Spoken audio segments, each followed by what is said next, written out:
When a coin in the coffer rings, a soul from purgatory springs.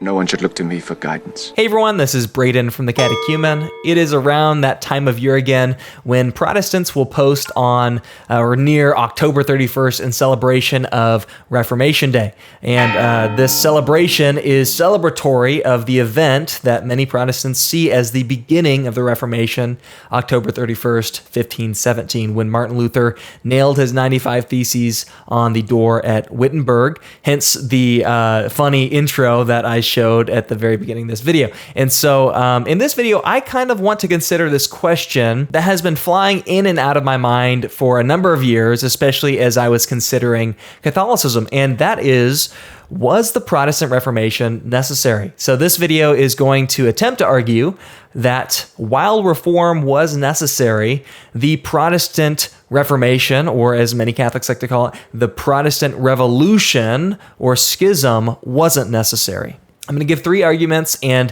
we're going to answer three big questions in this video that I think will be helpful to all viewers, whether you're Protestant or Catholic. The reason why I think this video will be beneficial for Protestants is because I've noticed that a lot of people believe that the Catholic position on the 16th century Reformation was that there was no reform movement that needed to occur and that there was no abuses that needed to be corrected. This video is largely to clarify that, yeah, the Catholic Church actually recognizes there have been popes who have literally recognized that there were abuses, serious abuses that were happening in the centuries prior to the Reformation. There has always been a need for the church to reform, and that's actually what the church recognizes in ecumenical councils. There have been 21 ecumenical councils from the very beginning of Christianity, starting in the Council of Nicaea at 325, and all of them have been reform movements. All of them have been addressing a particular practical, moral, or theological issue that's cropped up within history as the church relates to the world and as the church tries to figure out her own theology, right? And so, for example, the Council of Nicaea, the major, although there were some other factors, the major topic being discussed was Arianism. Is Arius correct when he says that there was a time when the Son was not? Is Arius correct when he denies the co-eternality of the Son with the Father?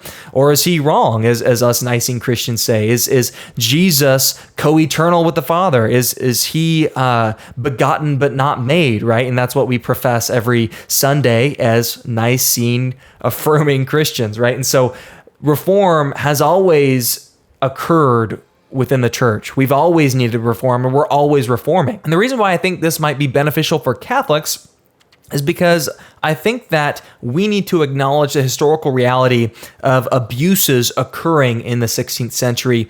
And that way we're not brushing off the appeals of and the worries of Protestants who might point to particular abuses that were occurring in the 16th century as a justification for Reformation. We need to recognize the fact that there were abuses occurring, there were egregious things occurring in the 16th century and in the late 15th century. And we need to recognize how we can discuss such things with Protestants, how we can come and recognize their concerns and also offer some theological and even partly pastoral responses to those concerns. So in this video, I'm going to give three arguments. We're going to answer three questions that are sort of associated with those arguments. And I'll just give you a real quick overview. Argument one, Reformation happens within the church, not by schism. Argument two, the abuses that were occurring in the 16th century were reformed by the church, right? So reform happens in the church, and the reforms did happen in the church. They were introduced by the church. And argument three is that those abuses don't justify doctrinal innovations, right? Or a denial of dogma. And so the questions associated with that, what we're going to be answering in this video real quick is, what is the church? What are indulgences? What were those abuses, and how were indulgences obtained? Which innovations were introduced, and which dogmas dogmas were denied. Obviously, we're not going to touch on every single innovation and every single dogma that was denied, but we're going to touch on the main ones, right? The first point that I want to bring up is that church reform presupposes that the reform or the renewal happens within the church. Whenever some institution or body is being renewed, that is the subject of the Reformation. That is the subject of the renewal. The renewals ought to happen within the confines of the church herself, if that is the institution that you're attempting to reform. And so the Catholic critique of the Protestant movement isn't that they were trying to reform the church, it's that they separated themselves from the church and began a schismatic movement that has endured until this day. To reform the church, you don't separate from the church and try and start a new one. Christians historically have recognized Christ's promise to Peter that you are Peter, and on this rock I will build my church, and the gates of hell shall not prevail against it, Matthew 16, 18, and 19. They have recognized that is the church cannot be destroyed, the essential characteristics of the church cannot be altered. And so this brings up the first question to answer. What is the church and how can it be recognized? Historically, Christians have viewed the church as a visible institution that's recognizable through apostolic succession and by their union to the Bishop of Rome as the source and center of unity. But the Protestant notion of the church takes a huge turn from the historical notion of the church. There is this larger emphasis on the invisibility of the church, and the church is generally defined as those local bodies which have right preaching and right administration in the sacraments. So in Protestantism, the church becomes an invisible aggregate of all true believers known only to God, right? It's not a visible institution that is able to be recognized through the hierarchy or through who is united to who. It is really an invisible reality known infallibly by God and not really able to be objectively discerned by the laity, but only by being personally convicted and convinced that a particular body of believers has right preaching and right view of the sacraments. And that's why you would have even members within the Protestant movement itself anathematize and condemn each other as not being a part of the real church or not having a right view of the sacraments. I think of Luther's conflict with Zwingli on the real presence and baptism and stuff like that. And you think of Calvin excommunicating an entire town for not agreeing with his theological and practical implementations in Geneva. And so Catholics uphold the historical notion of the church as a visible institution. Jesus describes the church as a visible institution, as a city on a hill that can be observed from far away, as a light that isn't hidden under a bushel. The church is readily recognizable by both Christians and the world. Argument number 2, the abuses that people were worried about in the 16th century were reformed by Trent and were actually being in the process of being reformed by councils such as Lateran V, which was the ecumenical council that was meeting from 1512 until mid to late 1520s, sometime around there. So it began meeting before Martin Luther even posted his 95 Theses in 1517, trying to reform simony and indulgences. The two popes that oversaw that council were Pope Julius II and Pope Leo X, and they were trying to implement those reforms, but sadly, it was a little too late to start implementing such reforms because the abuses with indulgences were so ingrained in some of the preachers, Dominican preachers like Johann Tetzel, giving out indulgences as if they can be obtained through a monetary purchase and as if it was some ordinary transactional occurrence and as if indulgences had a role in forgiving sin. And so not only were these abuses such as simony, the granting of indulgences for a monetary value, absenteeism, which is when bishops are not present in the diocese that they are watching over, and pluralism, which means bishops presiding over multiple different dioceses. All those things were reformed by the Council of Trent and were actively being reformed before and during the time of the Protestant Reformation. And so you see the Council of Trent. In granting indulgences, however, the council desires that according to the ancient and approved custom in the church, moderation be observed, lest by excessive facility ecclesiastical discipline be enervated, and desiring that the abuses which have crept into these matters, and by occasion of which this excellent name of indulgences is blasphemed by heretics, be amended and corrected. It ordains generally by this decree that all evil gains for the obtaining thereof, whence a most abundant cause of abuses amongst the Christian people has been derived, be entirely abolished. But as regards the other abuses which have proceeded from superstition, ignorance, irreverence, or from what other source soever, since by reason of the manifold corruptions in the places and provinces where the said abuses are committed, they cannot conveniently be specially prohibited.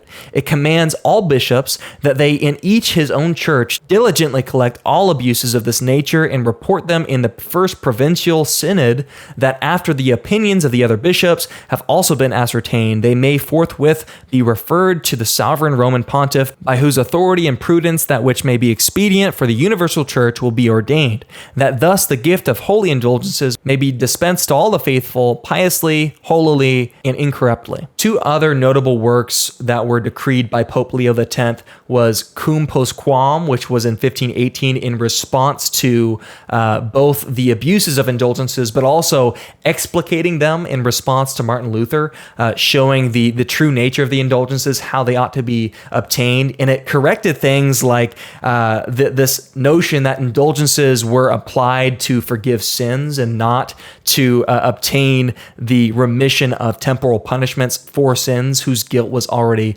forgiven. And what are indulgences and how are they obtained is the second question that we're answering. Indulgences aren't for the guilt of sin to be remitted. That's remitted like mortal sins. They are forgiven through the sacrament of reconciliation or the sacrament of penance, right? And so indulgences are applied to the temporal consequences or the discipline meted out by God post reception of forgiveness, right? And so if you commit a mortal sin, there is a temporal consequence and eternal consequence due to your sin. And so the temporal consequences might be disciplinary action by the Lord and just the effects of sin on your soul and the effects of sin on your relationship to the church and to other Christians. And the eternal consequences, if you commit a mortal sin, is hell. You're rejecting God if you commit a mortal sin. And so indulgences are applied to temporal punishment because they can't remit eternal guilt. And so they're not, as many Protestants would like to give the impression,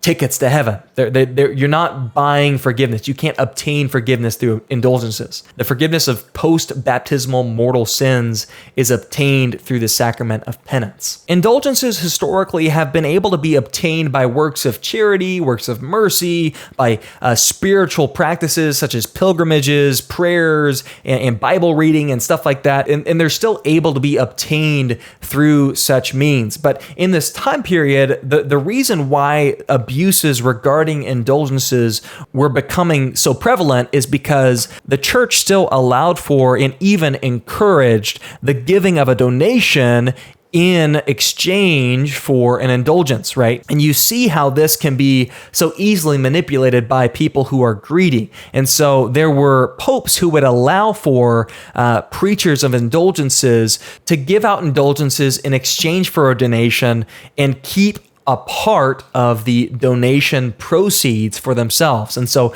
that's where you get figures like Johann Tetzel preaching in Germany and pushing superstitious and inaccurate descriptions of indulgences and promises tied to indulgences in order to get more people to donate more money. And this is an important place to note that the church has never sold indulgences or endorsed the selling of indulgences officially. And this is actually a form of simony, which was already condemned for centuries, which is the exchange of holy things such as relics or holy offices such as the office of priest or bishop or deacon in exchange for money. And so this practice was already being condemned by the church, but you had individuals who would preach in a way to take advantage of of the donations, the charity of the people, and their anxiety, not only for themselves, but also for those loved ones who had passed away and who were probably in purgatory, so that they could apply those indulgences to their family members and friends who were in purgatory. And that was one of the major approaches of Tetzel. You think of the most popular quote, and you heard it in the intro,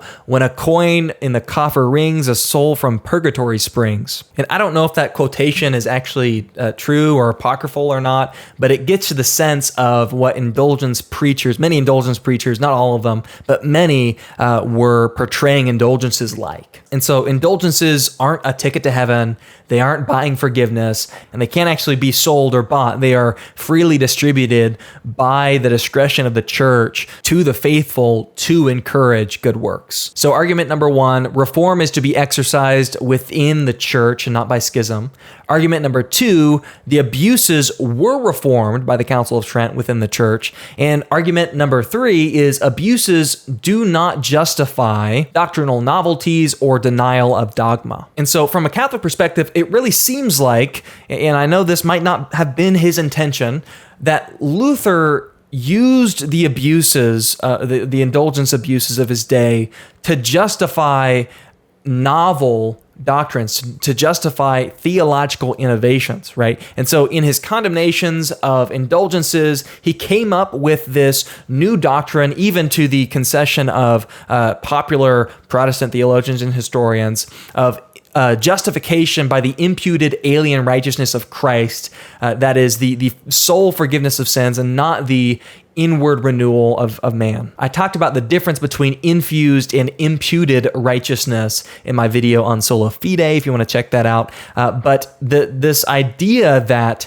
the righteousness that God judges us upon is really Christ's righteousness imputed to our legal account, and that God isn't really making us righteous, that idea is theologically innovative. It's a new doctrine. It wasn't taught before Luther. And one of the most notorious Protestant scholars and historians that has done a major work intended to just answer this question about the history of justification, Alistair McGrath wrote an entire work. It's on its 4th edition right now, dedicated to the history of the Christian doctrine of justification. And he says this about Luther's doctrine of justification: "A deliberate and systematic distinction is made between justification, the external act by which God declares the sinner to be righteous, and sanctification or regeneration, the internal process of renewal within man, where none was conceded before. Justifying righteousness, or the formal cause of righteousness, is defined as the alien righteousness of Christ, external to man and imputed to him, rather than a righteousness which is inherent to him. It is clearly of importance to account for this new understanding of the nature of justifying righteousness, with its associated conceptual distinctions between justification and sanctification. Attempts on the part of an earlier generation of Protestant apologists to defend this innovation as a recovery of the authentic teaching of Augustine, and of their Catholic opponents to demonstrate that it constituted a vestige of discredited and ossified Ockhamism, can no longer be taken seriously. It is the task of the historian to account for this new development, which marks a complete break with the tradition up to this point." So Alistair McGrath, an Anglican theologian and historian who affirms this doctrine, by the way, says that Luther's doctrine of justification is a complete break with the Christian tradition up to this point. It is a theological innovation. It is a theological novum which was conceded by no one before, and it was developed within the context of Luther responding to abuses within the Catholic Church. And so just because there were abuses and indulgences doesn't mean that we ought to change or come up with new doctrine in response to that. No, we ought to reform the abuses and not introduce new doctrines in response to that. There's no historical precedent in the church fathers for Luther's doctrine of justification. And I'm not just talking about the phrase faith alone. That's not what I'm talking about. What I'm talking about is this notion of justification as a legal fiction. God declares you righteous, and when he looks at you, he's not actually looking at your righteousness because you're not actually righteous, but he's looking at Christ's righteousness imputed to your account, And that doesn't actually change anything. And so the sanctification and justification are completely separate. And your sanctification doesn't affect your justification, even though your justification naturally precedes sanctification. This idea is completely novel. It's a complete accretion, as some Protestants like to claim about Catholic doctrines. It is a complete 180 turn on what Christians have affirmed that God does when he saves us. When God declares us to be righteous, Christians have affirmed that God makes you righteous. He infuses righteousness in us. The grace and the love of the Holy Spirit is poured into our hearts, and we become the righteousness of God, as Paul says. And as St. John Chrysostom says, as God declares us righteous, when we were at first contaminated by sin, he makes us just. He makes us righteous. And the reason why I bring up St. John Chrysostom isn't only because of his antiquity, but because many Protestants like Jeff Durbin, I did a video responding to Jeff Durbin, actually bring up St. John Chrysostom as an example of someone who affirms Protestant justification, when in reality, he affirms the necessity of post-justification works in order to be saved.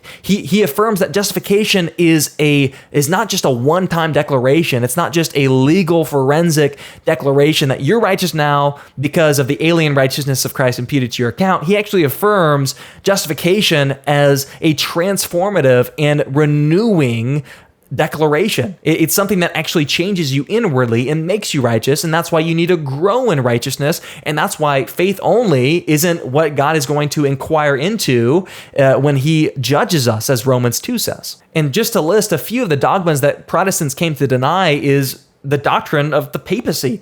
The papacy has been seen as the source of unity among the church. It is the source and center of unity among all Christians. If you're united to the Bishop of Rome, you're united to the church. And as the source and center of unity, he is able to confirm the proceedings of ecumenical councils, which actually gives them the status of being ecumenical. He's able to call ecumenical councils and preside over them. He's able to excommunicate and receive back into communion people who have been excommunicated. The functions and the essential characteristics of the church, one holy, Catholic, apostolic, meeting in ecumenical councils, all these things is enabled by the Pope. The promises of the church are tied to being united to the Bishop of Rome. Another denial of dogma is the denial of transubstantiation, which was defined in Lateran 4. And then you have Protestants changing the definition of church, as we had said earlier. Then you have Protestants changing the enumeration of the sacraments. Is it 7? No. Is it 3? Maybe. Is it 2? Probably.